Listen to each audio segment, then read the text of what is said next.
Hello! Alors, comme vous pouvez le remarquer, je ne suis ni dans Little School, ni en train de me balader. Non, je suis dans la chambre d'un hôtel 4 étoiles à Pise, où j'ai un coffre-fort, un mini-bar et une baignoire. Ouais, je vous promets. Alors que je voyage en camping-car et que je n'ai mais pas du tout les moyens de me payer une chambre pareille. Donc si vous avez envie de comprendre comment est-ce que j'en suis arrivé là, regardez cette vidéo en entier. Franchement, je vais beaucoup parler parce que tout ce qui m'arrive dans la semaine était tellement imprévu que j'avais pas forcément la caméra et j'avais souvent l'appareil photo par contre. Mais voilà, ça a été une semaine de mise à l'épreuve où il m'est arrivé des choses soit complètement absurdes, soit complètement improbables. Mais voilà, mais quand au bout de la 2e semaine de voyage en véhicule, tu te retrouves dans la chambre d'un hôtel 4 étoiles, c'est qu'il y a un souci quelque part. Mais ce qu'on va faire, c'est qu'on va tout reprendre depuis le début et je vais vous expliquer.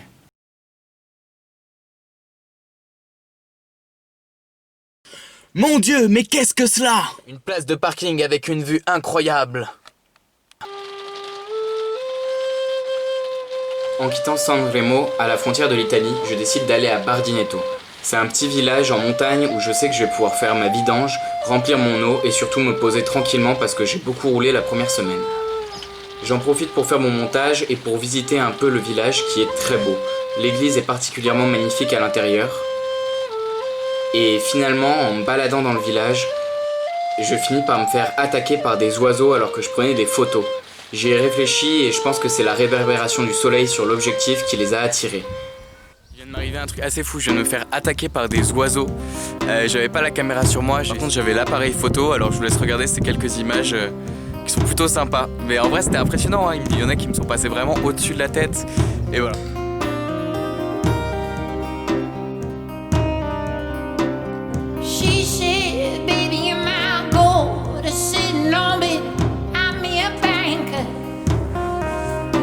Mardi matin, sur la route de Gênes, je vois ce panorama et je décide de le prendre en photo. Mais il y a ce bâtiment qui me gêne la vue. Alors je fais un peu le tour, je regarde, mais j'ai pas le droit d'y rentrer. Finalement, je finis par trouver un petit passage et je me dis, curieux que je suis, allez, on va aller voir ce que ça donne. Une fois à l'intérieur, je suis content, je peux aller me mettre au bord et prendre la photo de mon panorama.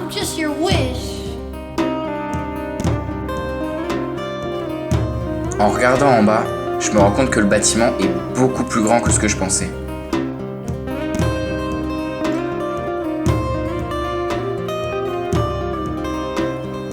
Et finalement, je finis par trouver les escaliers. Alors je descends, et plus je descends, et plus c'est défoncé.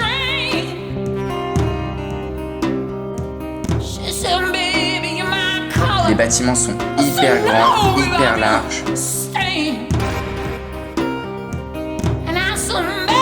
Et en arrivant tout en bas, au niveau de la piscine que j'ai vue, je tombe sur des tas de vélos. Mais regardez le plus gros, je sais même pas ce que ces vélos faisaient là. À mon avis, ça doit être quelqu'un qui les collectionne ou je sais pas. Mais bon, c'était sympa et moi j'ai la photo de mon panorama.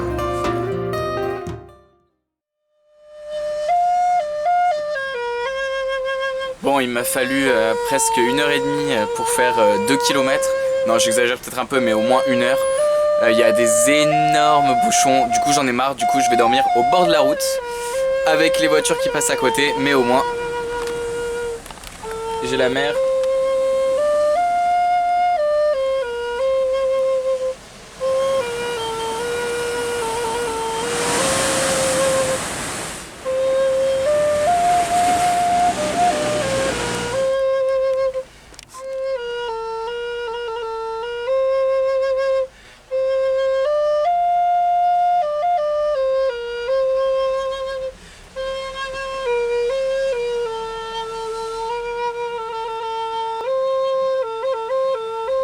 Et en vrai, quand je vous disais que ça bouchonnait, je suis arrivé ici, il était 19h je crois. Laetitia, comme tu as pu le remarquer dans cette vidéo, j'ai embarqué par mégarde ta flûte. Je suis vraiment désolé, je m'en suis rendu compte que beaucoup trop tard, mais je te promets, je te la ramène en parfait état. Et en plus, pour m'excuser, je te ramènerai un cadeau. Et même si tu veux, je m'occuperai de tes ânes. Salut, merci encore.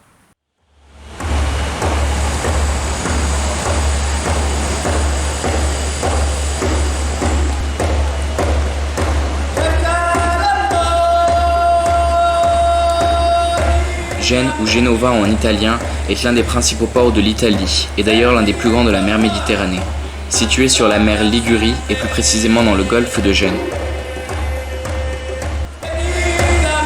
La ville est un centre important pour les sciences, la technologie, la mode et le sport italien.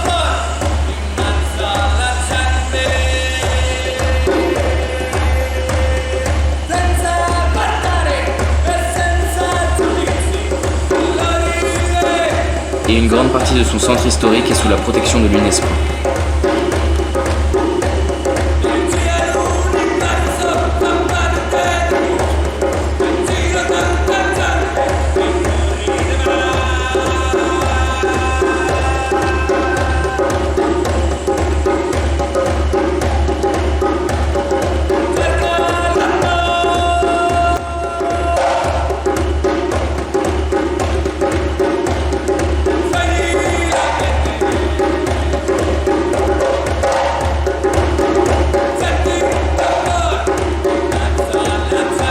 En fait, quand j'étais à Gênes, j'ai rencontré Davide, donc qui est la personne que vous voyez faire du djembé.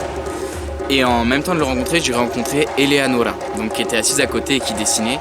Et c'est la première personne que je rencontre vraiment, avec qui je discute pendant un moment. Et en partant, du coup, elle m'a dit d'aller visiter son quartier, qui est le quartier de la Maddalena. Et voilà, donc j'ai pas de vidéo et pas de photos, vous allez comprendre pourquoi. Parce qu'en fait, son quartier, ça part à côté de la rue principale, donc qui est une rue très très riche. Et ensuite, c'est que des petites rues qui sont hyper étroites. Il y en a certaines qui font pas plus d'1,50 m et avec des bâtiments hyper hauts. Et en fait, c'est le quartier des dealers et des prostituées. D'où le fait que je n'ai ni filmé ni pris de photos. Et en fait, ce qu'il y a de particulier, c'est que c'est hyper banal. Elle m'expliquait qu'il y a d'autres endroits en Italie où ça peut être banal, mais là, c'est vraiment assez abusé, quoi. Donc, j'ai été voir, donc forcément, moi, je me suis fait accoster par des dealers et des prostituées, mais ça peu importe. Enfin voilà, je leur ai dit non hyper gentiment, il n'y a eu aucun souci, enfin voilà. Mais voilà, mais ça m'a soulevé en fait plein de questions. Donc pas par rapport au deal où là je trouve que c'est quand même chaud. Parce que quand même dans le lot il y en a qui m'ont proposé du crack, que c'est assez abusé. Parce que t'as la police et tout qui se balade au milieu. Mais par contre pour les prostituées ça m'a vraiment soulevé plein de questions. Est-ce que c'était une bonne chose ou une mauvaise chose en fait que ce soit aussi banal ? Parce que d'un côté je pense qu'il faut commencer par se demander si elles le font par choix, par obligation ou par nécessité. Mais je me dis que quand elles font un métier pareil, le fait de devoir en plus avoir peur, se cacher et surtout avoir honte, ça doit être quelque chose de terrible. Donc d'un côté je me dis que c'est une bonne chose et en même temps c'est quand même assez spécial, quoi. Mais voilà, donc si vous avez un avis, n'hésitez surtout pas à me le dire, parce que là j'ai passé toute la route du retour à me demander.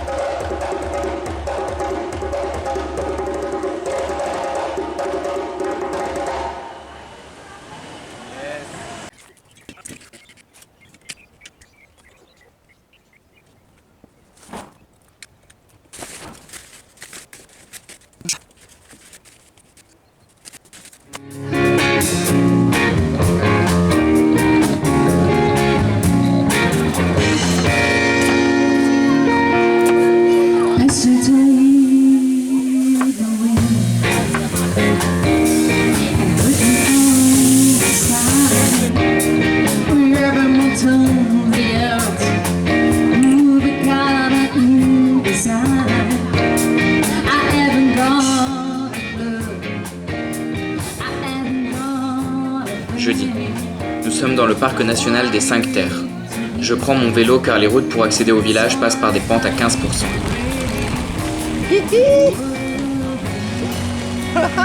Je suis à fond sur les freins en vrai. Oh là là.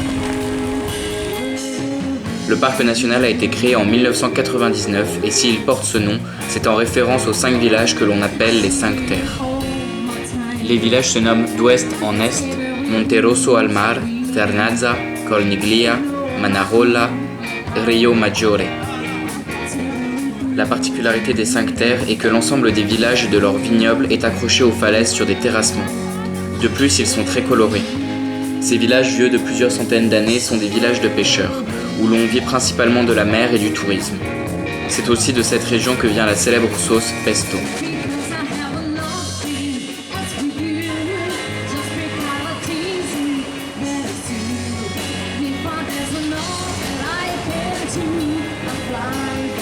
Nous commençons notre journée par le second village, Vernazza.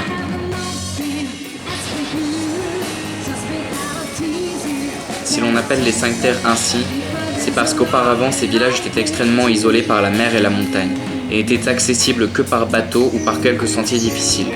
Les habitants vivaient quasiment en autarcie. Aujourd'hui, l'accès a été facilité par les routes et le train, mais le sentier qui relie les villages entre eux reste difficile.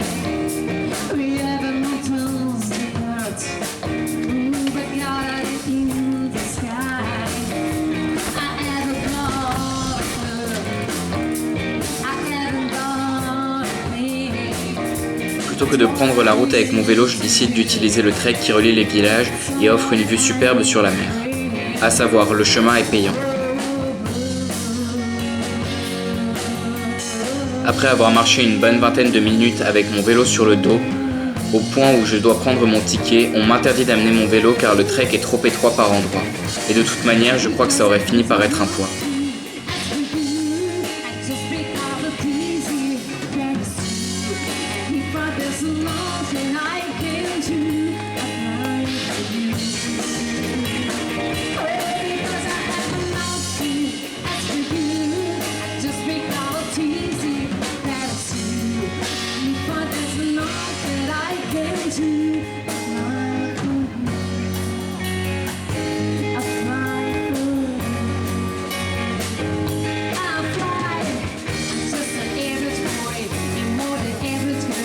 Nous voilà maintenant à Corniglia.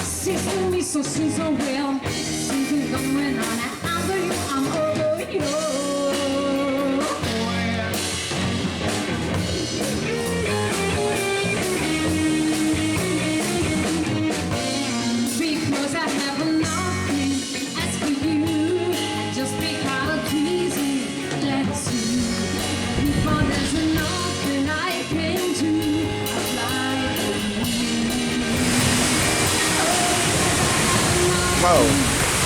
The secret passage.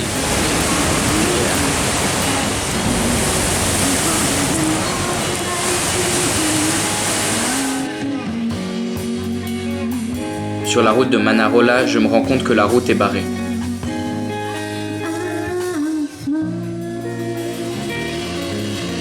Je décide donc de faire demi-tour et de retourner dans la direction de Vernazza pour boire une bière et terminer ma journée bien tranquillement.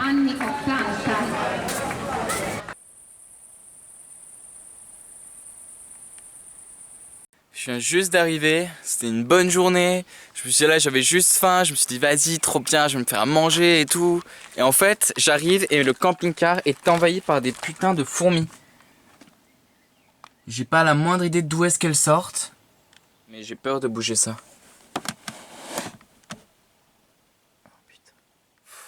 Bon, là honnêtement je suis dépité, c'est l'invasion. Il y en a partout dans mon lit, dès que je bouge un truc du coup elles vont se planquer. Quand on sait qu'il peut y avoir plusieurs millions d'individus dans une colonie, là-dedans, à mon avis, il y en a au moins une centaine. Enfin bon, du coup, je vais me déplacer. Je sais pas comment je vais faire pour cette nuit. Je pense que je vais dormir dans le hamac et aller acheter des bombes demain. Et honnêtement, j'ai beau essayer de trouver du positif partout, là. Là, ça me saoule. Ah non, clairement, quoi. Bon, ça y est, je viens de bouger. Et juste pour voir, je voulais regarder, donc j'ai ressoulevé le lit, regardez ce que j'ai tué en 2 secondes, mais vraiment en 2 minutes. C'est fou, non? Voilà, et en plus il y a des arbres, mais il n'y a pas d'arbres assez proches en fait, pour que je puisse tendre le hamac. Et j'ai quasiment plus d'essence, je suis fatigué parce que j'ai quand même fait beaucoup de sport quoi toute la journée. J'ai marché je sais pas combien de kilomètres, j'ai fait le trek du coup. Et voilà, et ah ouais non sérieux, je rigole mais en vrai c'est nerveux hein. Mais bon après faut se dire que ça fait partie de l'aventure. Ce sera une nouvelle expérience que j'aurais vécue, invasion de fourmis. Franchement jamais je m'y serais attendu je crois. Je vais vraiment pouvoir là demain être tranquille et me balader et que tout soit cool. Et en fait non, bah non, au final c'est la chasse aux fourmis. Eh bien écoutez, étonnamment j'ai plutôt bien dormi. Là je viens juste de me lever. En fait j'ai regardé dans le livre du l'essentiel et j'ai vu que la menthe poivrée était un répulsif pour les fourmis. Du coup j'en ai bombardé mon lit. Et ensuite du coup ça me laisse le temps de vous raconter ce qui m'est arrivé. ce qui m'arrivait encore autre chose évidemment, au moment où j'allais acheter la bombe, j'ai eu mon premier accident. Enfin, c'est pas vraiment un accident, c'est un accrochage, on va dire. En fait, il y a un scooter qui était garé à moitié un peu sur la route et le rétroviseur du camping-car a tapé son porte-casque et ça l'a fait tomber. Sauf que le problème, c'est qu'en tombant, il est tombé sur un pot de fleurs. Du coup, il a un petit accroc à la carrosserie, donc c'est quasiment rien. Mais bon, voilà. Voilà, donc je suis un peu dégoûté. C'est mon premier accrochage en 1 an et demi de permis. Mais bon, c'est comme ça, c'est la vie, il faut faire avec. Et si je le prends bien, c'est parce que du coup le gars a été hyper cool. Il a vu que j'étais super désolé et tout. Donc on a fait les papiers, le constat amiable. Après on a bu un café et tout, on a parlé de mon voyage. Donc il a été hyper sympa quoi. Donc c'est aussi pour ça que je le prends bien. Je pense que je me serais retrouvé avec quelqu'un qui m'aurait gueulé dessus et tout. Ça aurait été beaucoup moins cool. Donc je me dis que pour mon premier accrochage, déjà il y avait personne sur le scooter. Donc il n'y a pas eu de risque en fait. Et en plus il a été vraiment hyper sympa quoi. Donc bon, donc c'est cool.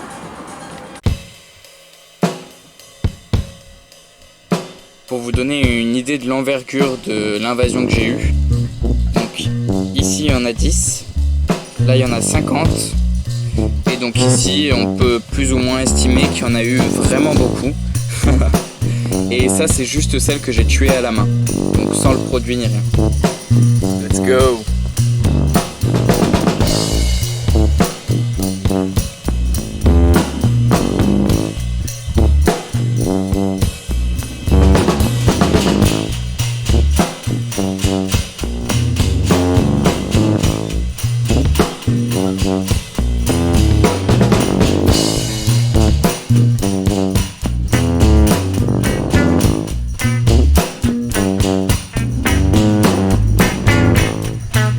J'aime pas ce genre de produit, on passe à la phase finale.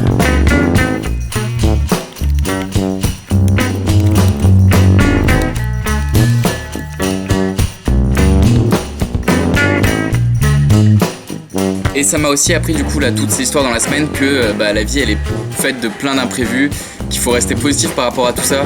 Parce que dans tous les cas, jamais j'aurais pu prévoir que je me ferais attaquer par des oiseaux, que je tomberais sur un collectionneur de vélos. Que je renverserai un scooter ou que je serai envahi par les fourmis. Donc on a beau prévoir, en fait, faut se laisser surprendre. Après moi c'est un peu ce que je cherche aussi. Mais voilà, donc puis c'est une bonne expérience. Là quand je vais rentrer j'aurai plus de fourmis, j'aurai juste à aérer tout ça. Donc une expérience de plus. Donc c'est cool, j'ai envie de vous dire ouais, faut positiver sur tout ce qui se passe. En fait on peut apprendre de tout.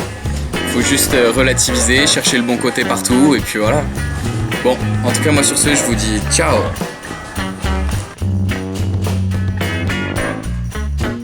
Et je vais vous montrer quelques images pour vous montrer qu'on peut trouver de la joie même après une journée pourrie.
Laissez-moi vous raconter ce qui m'a conduit jusque dans cet hôtel 4 étoiles. Nous sommes dimanche matin. Je me dis que c'est enfin la fin de mes galères, je n'ai plus de fourmis, j'ai envoyé les papiers pour le scooter. Je me dis tout est terminé, je suis à 20 km de Pise et de l'endroit où je veux me garer. Donc je prends la route tout content. Il ne me restait plus que 13 bornes à faire quand un petit bruit survient. Je ne le savais pas à ce moment-là, mais qui provenait en fait de la roue avant gauche de Little School. J'ai cru au début que ça venait de la route, donc j'ai continué à rouler. Il faut savoir que j'étais sur une route à 90 km/h. et là, j'entends un pou.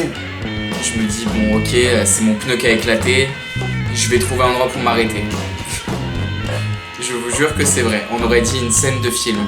Et là, je vois mon pneu, enfin ma roue avec le pneu qui part sur le côté à toute vitesse.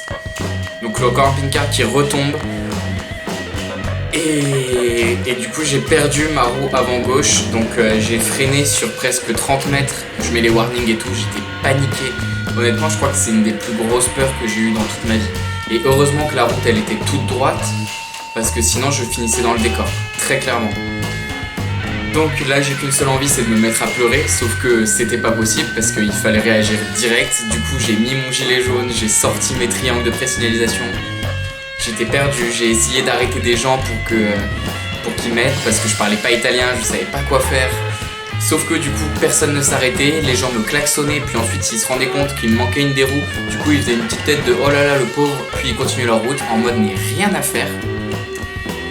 Donc moi complètement paniqué, donc j'ai appelé mes parents et tout, je savais pas quoi faire. Et finalement il y a un couple d'Italiens qui s'est arrêté, sauf que le gars m'a fait comprendre qu'il allait me faire la circulation et que j'allais mettre ma roue de secours en prenant les boulons, un boulon sur chacune de mes autres roues pour pouvoir remettre ma roue de secours parce que du coup j'avais plus de boulons, plus rien.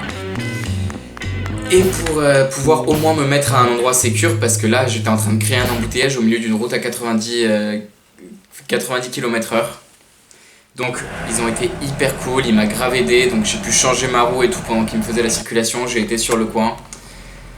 Et donc finalement j'ai pu avoir la manif et du coup c'est eux qui me payent l'hôtel ici, ils m'ont payé un taxi, la dépanneuse. Par contre là c'est cool d'être dans un hôtel 4 étoiles mais je vais payer très très cher je pense pour les réparations parce qu'il a fait, enfin je sais pas on verra, mais il me faut une nouvelle roue, il me faut les boulons.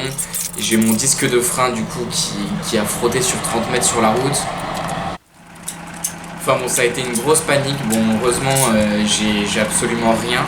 Ça, c'est cool. Même pas imaginer perdre ma roue.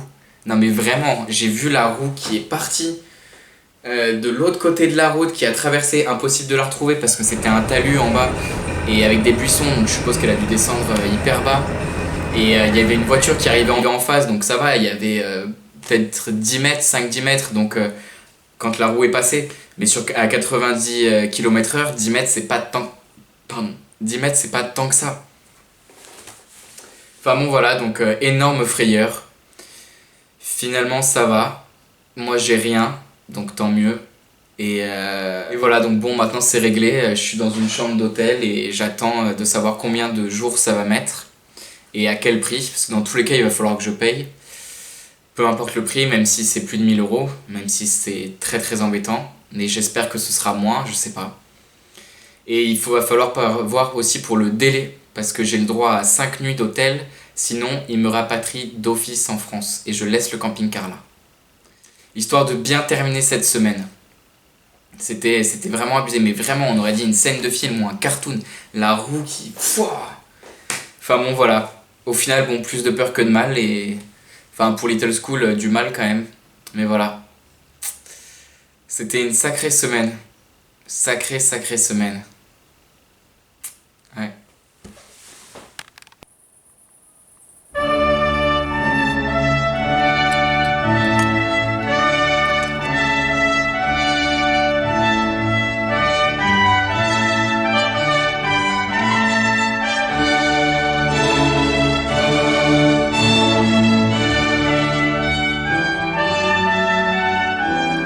Ils m'ont même mis un mini bonnet de douche.